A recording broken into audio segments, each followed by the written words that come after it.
Good afternoon, Jerry. It's good to sit with you again. Same here. We have been talking a lot about ways to help people look at the world differently. You know, there's so many problems and people focus on the problems, but I think looking at the world differently in a positive way with a new framework is really important. And I always think of three organizing principles of consciousness that are really inseparable one from the other, because it gives us a really different experience as well as a different view of the world. So let me put these out, and I'll give you the Quechua language words because they're so beautiful and they're so different. It gives us a kind of different feel. So the first word is munai, and it means total unconditional acceptance of what is so, just as it is, with no agenda, no attempt to control, just acceptance. And in that accepting of everything as it is, one of the pieces of magic is that the next principle, which is called Aini, it sort of means reciprocity, but it really is the technology of all relationships.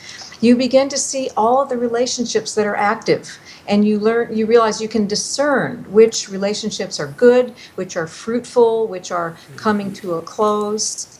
So you get all this information about the world in a relational way, and immediately you're connected. So you have the third principle, which is called Ayu, and Ayu means community or collective. When we're organized by these principles, we're actually in a different relationship to the world. We're in a relationship of belonging, of membership.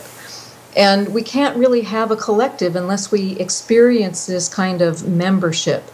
And I always think about the word that you use. You talk about the commons.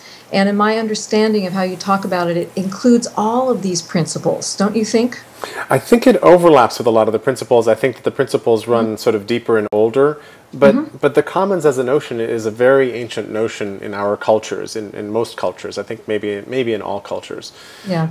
Because it is the environment in which you are born and wind up figuring out how to live together and how to live off the land and so forth. Yeah. And I think many indigenous tribes understood very deeply how to be with the commons. And today what I discover is that business people don't mostly know what the commons is. So I'll be giving a speech and I'll say, all right, so who can tell me what the commons is? And there'll be 30 minutes of nervous silence. I mean, 30 seconds of nervous silence. Sometimes 30 minutes. Yeah, exactly. And then somebody will say, that's like forests, right? And then we'll slowly ease into it and start figuring it out. But I think that the notions are overlapping, but mixing them together is really fruitful because it takes us to a much deeper place, a much better understanding of what it means to be a member of the commons rather than trying to own a piece of it as a natural resource that we just deplete. Yes, exactly. Yeah, so it puts us in, with modern language, it puts us in relationship with a kind of give and take. And I think of entrepreneurship, and entrepreneur means to be in between the give and take, which is really where we need to live now. That's awesome. Thanks so much. Yeah, thank you, Jerry.